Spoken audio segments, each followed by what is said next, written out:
I want to follow many other speakers in telling you my lifelong journey to this question about the genome's regulatory code. And I want to say this journey really began with my fortune to join Tom's lab as a graduate student. As you know, Tom is one of the greatest scientists in biology in the last century, and his work not only shaped the molecular biology world as we know it today, but also laid the foundation for many fundamental questions to answer. And one of those questions is, how do genes, how do cells control the transcription of each gene? And Tom really was one of the first investigators to tell us how to approach this problem by identifying regulatory elements of genes, some of the model genes that was just mentioned, interferon, and how to study the transcription regulators. And it's in Tom's lab that I formulated this very question that has now took me for the next 30 years. When I started my lab 2001, the human genome was just completely sequenced. And the sequence of human genome was like buying a very expensive book, but not knowing how to read it.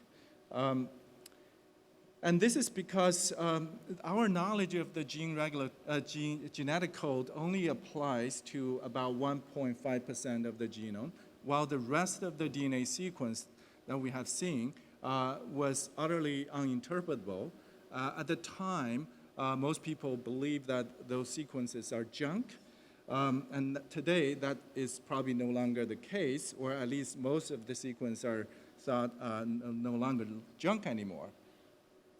So how do we begin to understand the function of this non-coding genome? Reading a book requires two things. One is you know the grammar and syntax, and second is the vocabulary. And reading the human genome also requires the same thing. We need to know what is the grammar and syntax of gene regulation in order for us to understand how to read the sequence. And secondly, we also need a very comprehensive vocabulary book so that or dictionary to know how to interpret sequence information. Prior to 2000, with a lot of biochemistry, genetics, and cell biology, we kind of know a little bit about how gene regulation is controlled. And that basically is illustrated here, summarized in this cartoon. We know that genes requires promoters to initiate, and RNA polymerase to initiate transcription from the promoter. But in eukaryote, in multicellular eukaryotes, and especially in metazoans, such as Drosophila insect cells or in mammalian cells, you need far more complicated mechanisms that involve a lot more regulatory sequences. Some are very far from the gene. One of this kind is called enhancers, which was discovered in the early 80s. And then insulators that carry out functions that demarcate the boundaries of gene regulatory range. So we know such elements exist. And what we don't know is where they are and what genes they control. So I began my lab 20 years ago, and I tried to address this question with the knowledge of the human genome in hand, but also with a tool that I developed as a postdoctoral fellow. It's called chip-on-chip. Sonny kindly mentioned it yesterday, and I'm happy to describe how this technology really shaped our approach to understanding the gene regulatory code. CHIP stands for chromatin immunoprecipitation. It's a technique I learned while a student with Tom. It basically involves cross-linking of the cells, including the chromatin, followed by immunoprecipitation using antibodies against transcription factors or histone modification. And then in Rick Young's lab, where I did my postdoctoral research at Whitehead Institute, I learned how to use DNA microarray to do high throughput biology. So in this case, we just label the immunoprecipitated DNA with a red fluorescent color and control DNA, genomic DNA, with a green color, and hybridize them to a piece of DNA microarray.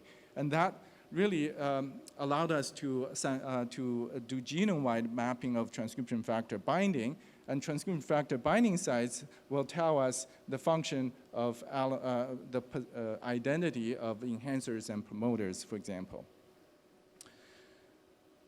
When I started my lab, human genome was sequenced, and we had to represent all the human genome in DNA microarray, and that's not a trivial task at the time, because we have to work with a company called Nimbogen, synthesize over 15 million DNA oligos, 50 more oligos, to represent the entire human genome at 100 base pair resolution.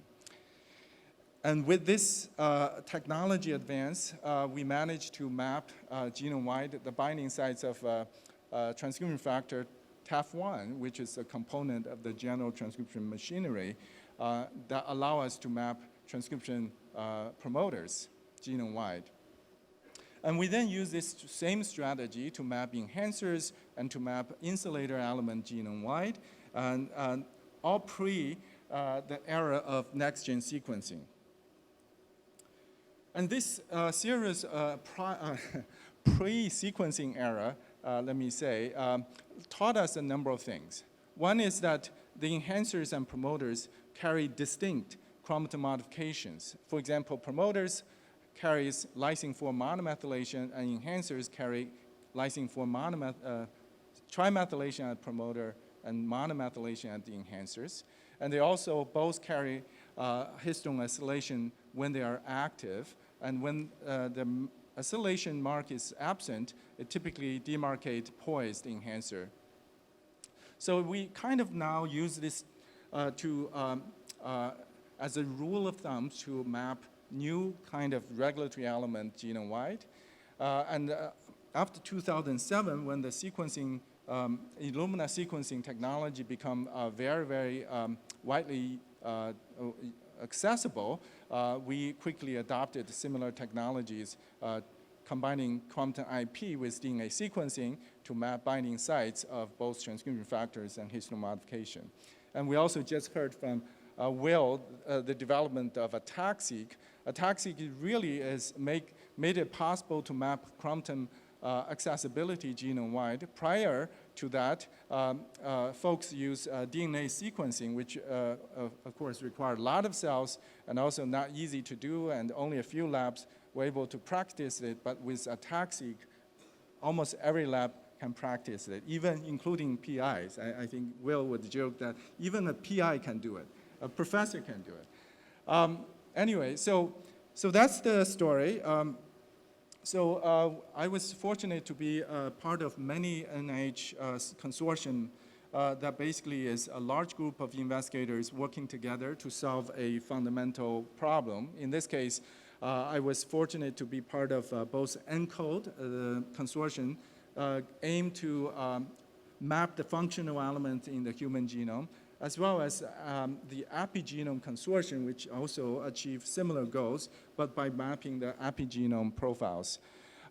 So through this collaborative work, which also include our speaker, in my long-term collaborator, Joe Ecker, we mapped DNA methylation, histone acylation, histone chromatin accessibility for over 100 different human tissues and cell types.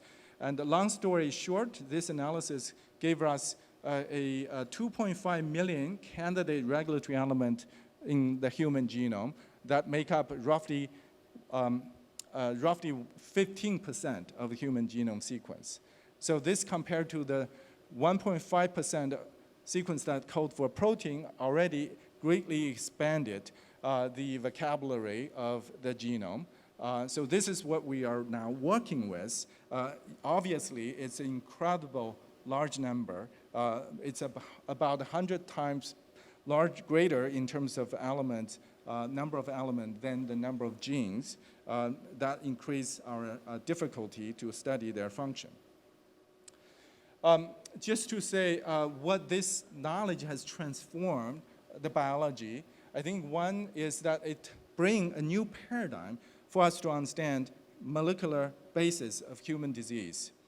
It turns out that changes in protein coding sequences is responsible for only a minority of the genetic disorders, and the vast majority is actually attributed by mutations or polymorphisms in this regulatory landscape. And that really led to the following new paradigm for us to study gene disease, and that is many human disease is caused by changes of gene regulation, not by changes in protein coding potential. And to study their mechanism, what we need is to map out which element is affected by such change, which transcription factors is affected by the changes of gene sequence, and which genes are affected in terms of their expression profiles. All of these questions are not easy to address, and we have been working very hard to develop tools to enable answering such questions. Just to summarize, these questions include what cell types are pertinent to each human disease, and how do non-coding risk variants contribute to gene expression in these disease-pertinent cell types, and what cell types are on developmental stages do the candidate regulatory element act, and which genes do they control? And to answer these questions, a key limitation of the previous catalogs that I just described from ENCODE and from Epigenomic Roadmap Project is that these data sets and the catalogs that they gave rise to are largely from cell lines. These are cancer cell lines, not normal, and also heterogeneous tissues, and they therefore lack cell type resolution and lack normal in vivo physiological activity state. So to address this, I'd like to again follow what Will and Fu Chou's work, basically saying that single cell technology really revolutionized our approach to answer these questions. So here the general idea is that you can study the epigenome, the chromatin state, the transcription factor binding, the three-dimensional chromatin structures in individual cells, but not one at a time, but in thousands of cells in parallel. And that power really allow us to study cell type resolve the gene regulatory programs. And this basically is enabled also by developing a whole set of computational tools that allow us to group cells together based on the similar expression or chromatin state they possess, which then allow us to resolve chromatin states in individual cell types in a complex tissue. So over the years, my lab have contributed a number of tools to study single-cell epigenome. One is that we optimized a strategy called single-cell combinatorial indexing, a TAC-seq, that essentially combine two rounds of molecular reactions. The first one is a TAC-seq in bulk, but using different barcodes. And second is a PCR using a second barcode, all being performed using frozen archival tissues, giving rise to open chromatin for individual nuclei. And this, of course, nowadays, we can do the same thing, but combining both TAC analysis and RNA analysis using 10x multiome platforms. A second we developed is, this is called single-cell methyl high C, and my colleague Joe Acker's lab independently come up with a similar idea. It's basically using in situ high C, but combining with bisulfite conversion so that we can sequence a lot of reads that map both DNA methylation, but also three-dimensional contacts. And thirdly, we developed a whole new set of tools we call pair tag that enable the analysis of histone modification or transcription factor binding in individual cells together with transcription. So this has been really a powerful tool for us to map epigenome. And lastly, we also developed computational tools to facilitate the analysis of epigenome in individual cells. One of the popular tools is called SnapAttack. What it does is it take sequencing files from single-cell TAG-seq or even single-cell RNA, single-cell multiome data, perform all the pre-processing, and then including dimensional reduction and the consensus clustering. And this allows us really provide, have a whole tool set to analyze complex tissues. So from this, we have been systematically analyze the diverse set of human tissues with the goal to understand the whole set of vocabularies of gene regulation in the human genome. A few years ago, we successfully carried out single-cell TAG-seq for 30 types of adult tissues derived from 4 different donors. And these are then combined with 15 fetal tissue data generated in Jay Shanjori's lab from University of Washington. Together, we analyzed 1.3 million single-cell TAG-seq profiles from both adult and fetal, arriving at about 222 different cell types. And from that, we were able to characterize 1.2 million candidate cis-regulatory elements that, again, providing the cell type resolved state of each of these elements.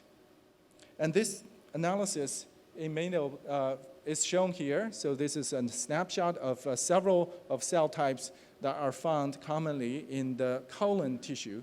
And you can see that from a complex colon, we were able to resolve open chromatin in individual cell types, different type of epithelial cells, goblet cells, and tough cells, pannate cells, and provide a way to map open chromatin in each cell, and call peaks to identify candidate regulatory elements. What this allowed us to do is to interpret non-coding disease risk variants. For example, here from 48 disease and traits, we were able to provide interpretation for 30% of this 10,000 fine-mapped likely risk variants. And this, we provided not only which regulatory element is associated with the disease causal variants, but also which cell type they are active in and what target genes and transcription factors they might be affecting. One example is here. For example, atrial fibrillation is a condition associated with irregular heart beating. And we showed that a Genome-Wide Association study identified risk variants are strongly enriched in the candidate regulatory element discovered in cardiomyocyte, a type of muscle cell in the heart. And what we show further is that a couple of the disease risk variants shown here happen to perturb the function of an enhancer, driving the transcription of a potassium channel protein, KCNH2. So in collaboration with Neil Chi and Andrew McCullen, we demonstrate that this enhancer is indeed responsible for transcription of this potassium channel protein in the heart cardiomyocyte. And without this enhancer, the transcription of this gene will be greatly reduced.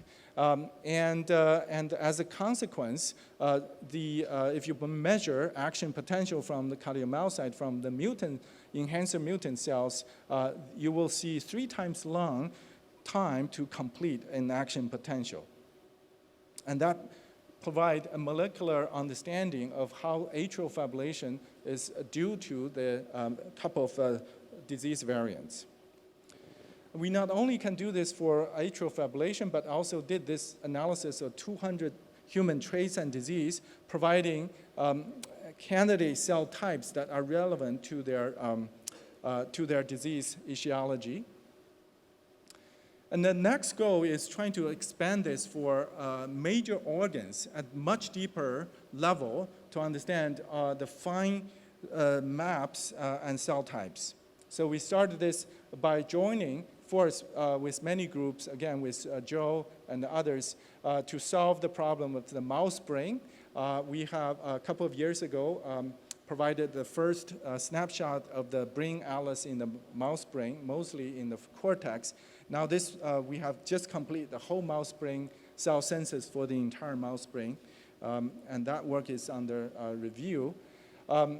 Last week, actually 2 weeks ago, we have been fortunate to publish a whole series of papers as Science, a special issue called Human Brain Cell Atlas. In this work, in collaboration with Jill Ecker and Ed Ling and many others in the consortium, we probed open chromatin in 42 human brain regions that are dissected from normal, physiologically normal human beings. These are representative of the whole human brain.